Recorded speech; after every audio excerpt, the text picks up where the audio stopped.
હું MD Chaudhary, police inspector, Keshod police station, Keshod.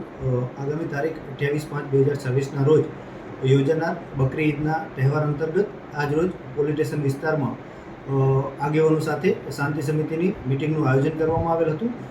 જે બાબતે આયોજકો બોલાવેલ આગેવાનો સાથે ચર્ચા કરતા તેઓ તરફથી કોઈ રજૂઆત પ્રશ્ન ન હોય, ગામમાં ટ્રાફિકના અને અન્ય પ્રશ્નો બાબતે ચર્ચા કરી આજરોજ શાંતિ સમિતિની મિટિંગ પૂર્ણ જાહેર કરવામાં આવેલ છે.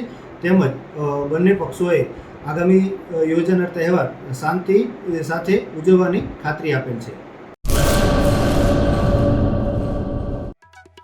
आर्य कन्या गुरुकुल करीब 90 एकड़ में फैले इस विशाल परिसर में कक्षा 5 से लेकर 12 तक निवासी शिक्षा के अवसर उपलब्ध है. इसके अलावा स्थानीय कन्याओं के लिए केजी से लेकर 12वीं कक्षा तक गुजराती तथा अंग्रेजी माध्यम स्कूल भी कार्यरत है. हर प्रकार के खेलों में भी यहाँ की बालिकाएं निपुण हो, इसका ध्यान रखा जाता है.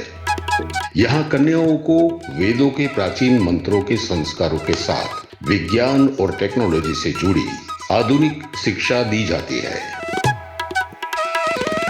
बालिकाओं को विभिन्न कलाओं में पारंगत बनाने के साथ संस्कारों का सिंचन इस गुरुकुल की विशेषता है. आर्य कन्या गुरुकुल पोरबंदर में एडमिशन के लिए संपर्क करें 8258040404.